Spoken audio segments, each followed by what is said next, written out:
Thanks for coming back for part 11, everyone. So I realized at the end of that last video that my mic had cut off. I have two mics and the other mic died. So what I'm going to go ahead and do is I'm going to kind of go back over the last couple of things I was saying at the end of the last video.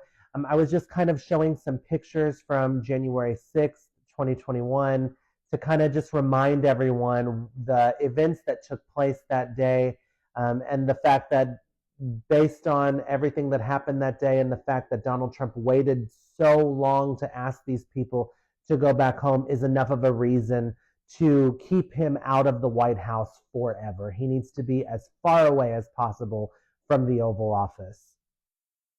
So here's a picture of some of his supporters scaling the walls of the Capitol building to get to the members of Congress. Not only were they threatening the lives of members of Congress, they even were threatening the life of the former vice president who served under Donald Trump, Mike Pence, calling for him to be hung. Absolutely disgusting. This picture right here is a picture of Trump supporters on January 6th attacking a police officer in the crowd there. They're actively trying to pull off his gas mask so that he'll have to inhale the mace and the stuff that they were spraying that day. They brought bear mace to the Capitol building to spray at officers, and they were trying to remove his mask so that he would have to endure that. Absolutely unacceptable, disgusting behavior. And this is supposed to be from people who support the party of law and order. My ass.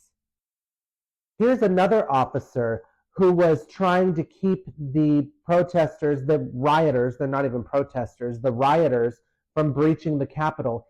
He's caught in a door. He's being crushed nearly to death. Thankfully, he did survive, but he's saying that he can't breathe and he's asking for help here. Absolutely disgusting. And the fact that he wants to actually pardon the people who committed these real crimes on January 6th is absolutely disgusting. This man belongs as far away from possible from the White House. Never again. We can never go back to this. Back to the debate. So Trump actually was then asked about the fact that he denied the election for all these years since the 2020 election, and then finally admitting recently on video that he lost the election by a whisker. Trump said that he actually didn't lose the debate in 2020 and that he only said that sarcastically, even though he did say it on video in front of a crowd. Donald Trump then repeated his false claims that there was a lot of fraud in the previous 2020 election. He said the decision he feels should have been given to state legislatures to decide. Thankfully, our democracy and our election infrastructure held strong, and that did not take place. And thankfully, we were able to decide the election the same way we do every other election cycle, with the popular vote and then with the decision from the Electoral College. Donald Trump said that Democrats want undocumented immigrants to come here so they can get their votes. Absolutely untrue. Even if undocumented immigrants were just freely allowed to flow over the border and come into the United States and get citizenship, we don't know who they would end up voting for. There's no way anybody can predict that. The moderator then went on to point out that Donald Trump's administration lost 60 court cases, 60 cases in front of multiple judges in multiple jurisdictions. Even in some cases, they were judges that were appointed by him, and they still found that he didn't have cause to have this election overturned in his favor. Vice President Harris then responded by pointing out the fact that Donald Trump has said in speeches that if he wins this election, he will prosecute the people who quote unquote cheated in the last election, and that he will be sure that they get long prison sentences. And that's an example right there of the fact that he is going to do exactly what he accuses Democrats of doing. He is going to weaponize his Justice Department to go after anyone who he sees as an enemy of him, especially when it comes to the previous election in 2020, if he's even allowed to get back into the White House.